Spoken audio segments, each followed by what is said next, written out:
লাই chicken টিক্কা আজকে আপনাদের সাথে শেয়ার করব এই রেসিপিটা। এটা দেখতে যেমন সুন্দর, খেতে মাশাআল্লাহ অসাধারণ। তো এটা একটা বাহিরের দেশের রান্না। তো চলেন আজকে আপনাদের সাথে শেয়ার করি। আর এটা কিন্তু পরোটা, পোলাও, সাদা ভাতের সাথেও খেতে মাশাআল্লাহ অনেক মজা।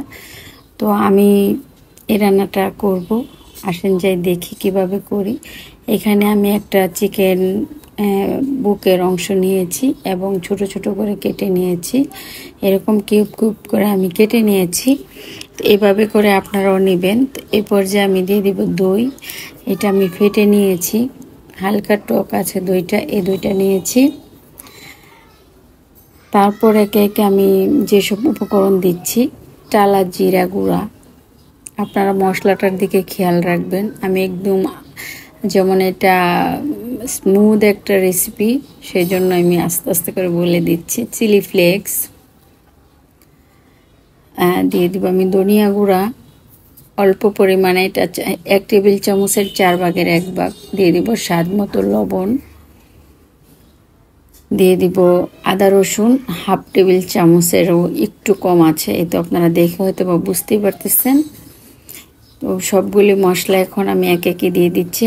এখন আমি দিয়ে দিব কালো এবং সাদা গোলমরিচ গুঁড়া হাফ টেবিল চামচ পরিমাণ। এখন দিয়ে দিব 1 টেবিল চামচ পরিমাণ বাটার, এটা আমি মেল্ট করে নিয়েছি, আপনারা এটাও দিয়ে দিবেন।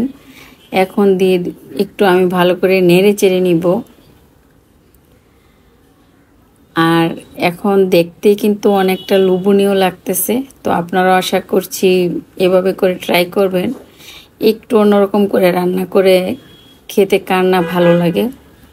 তো আশা করছি আপনাদেরও ভালো লাগবে। তো এই পর্যায়ে আমি ভালো করে মিশিয়ে নিলাম। এখন আমি দিয়ে দিব 1 থেকে 1.5 টেবিল চামচের মতো ডানু ক্রিম। আপনারা যে কোনো ক্রিম ইউজ করতে পারেন এইখানে। আর এই ক্রিমটা দেওয়ার পরে এটার স্বাদ আরও বেড়ে যাবে। তো আমি এভাবেই রান্নাটা করেছি, সেই জন্য আপনাদের সাথে আমি শেয়ার করতেছি। আমি বারবার আমার হাত লেগে যাচ্ছে ক্যামেরার মধ্যে, সেই জন্য একটু কাঁপাকাঁপি করে। তো যাই হোক, আপনারা কিন্তু সুন্দর দৃষ্টিতে দেখে নেবেন। এই তো দেখেন আমি 1 টেবিল চামচ পরিমাণ দিয়েছি, আর অল্প একটু দিয়ে দিলাম। আপনারা চাইলে এটাকে কিন্তু মেল্ট করে দিতে পারেন, মানে ফেটিয়ে দিতে পারেন। তো আমি এমনিতে দিয়ে দিলাম। তো এইভাবে করেই কিন্তু আমি সম্পূর্ণ মশলা অ্যাড করে দিলাম। এই পর্যায়ে আমি এটাকে আধা ঘন্টার জন্য রেস্টে রেখে দিব। তো আপনারা সেমভাবে আধা ঘন্টার জন্য রেখে দিবেন। আর আপনারা চাইলে কিন্তু আরও বেশি করে নিতে পারেন। তো আধা ঘন্টা পর আমি চলে আসলাম প্যান নিয়ে। তো প্যানের মধ্যে আমিও আরও একটু করে বাটার দিয়ে দিলাম। আপনারা এটা তেল দিয়েও ভাজতে পারেন, আমি বাটার দিয়ে ভেজেছি, এটার স্বাদটা বেড়ে যাবে ইনশাল্লাহ। তো এই পর্যায়ে কিন্তু আমি দিয়ে দিলাম মাংসের টুকরাগুলি। যেহেতু এটা মালাই চিকেন টিক্কা রেসিপি, সেই জন্য কিন্তু আমি এটাকে একটু ভেজে নিচ্ছি।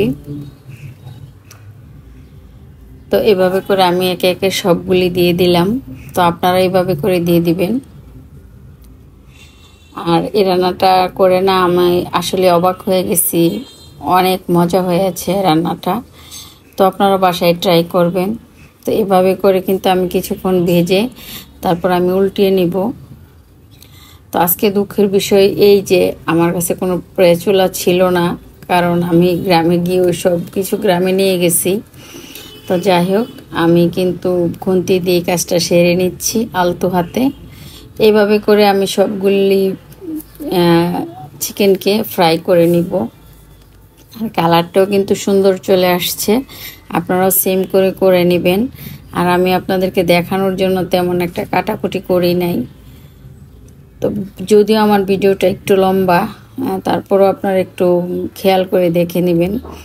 এখন কিন্তু আমি বাকি যেই চিকেনের টুকরাগুলি আছে এগুলিকেও আমি এভাবে করে ফ্রাই করে নিব বাটারের মাধ্যমে। আপনারা চাইলে চিকেন দিয়ে করতে পারেন। তো আমি কিছু ফ্রাই করে নিয়েছি, আর বাকিগুলি আমি ফ্রাই করে নিচ্ছি।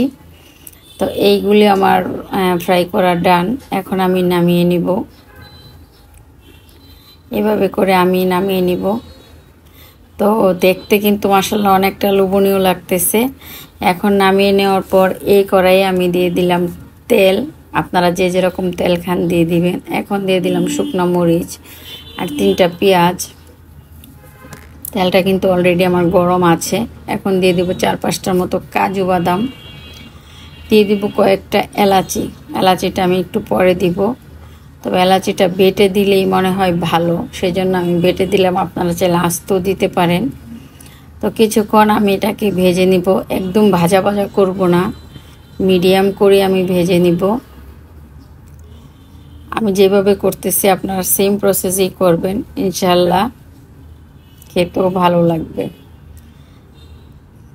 আরও কিছুক্ষণ আমি ভেজে নিব। এই পর্যায়ে আমি নামিয়ে নিব।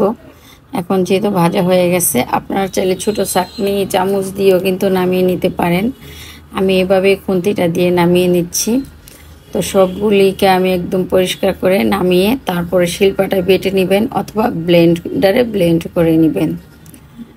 তো আমি এখন এগুলিকে ঠান্ডা হওয়ার পর ব্লেন্ড করে নিব অথবা বেটে নিব, আপনারা যেভাবে ইচ্ছা করতে পারেন। তো ওই প্যানেই এখন আমি দিয়ে দেব 1/2 টেবিল চামচের 4 ভাগের 1 ভাগ আদা এবং রসুন বাটা। যেহেতু আমার মাংসর পরিমাণ কম, সেখানে মশলাটা কম ইউজ করতে হবে, কম দিতে হবে। বেশি করে দিলে কিন্তু রান্নাটার টেস্ট থাকবে না।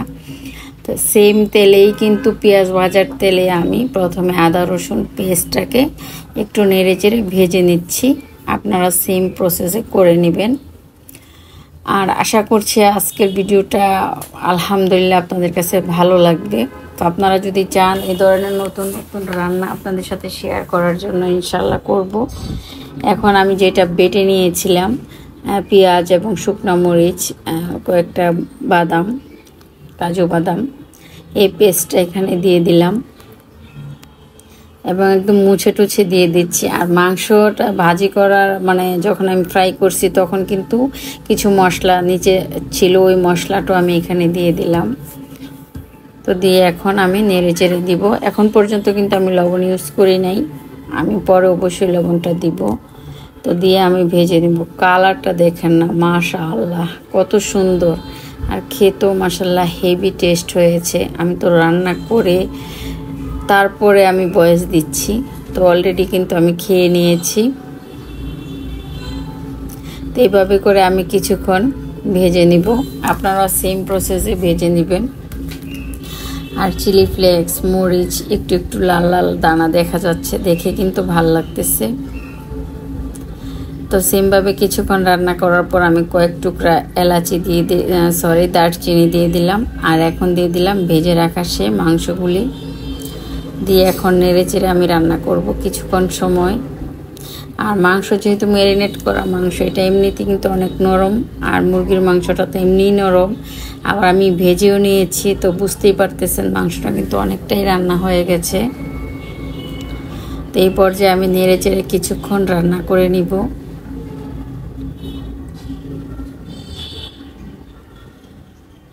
এভাবে করে আমি রান্না করে নিব। তারপরে দিয়ে দিচ্ছি স্বাদ মতো লবণ। লবণটা যতটুকু প্রয়োজন দিবেন, আমার লবণ তো আমি আর দিই নাই, এই প্রথম দিলাম। আর আমি বাটি টাটি ধুয়ে একদম সুন্দর করে পানিটা দিয়ে দিছি, যে মশলাটা আমার অতিরিক্ত ছিল বাটিতে।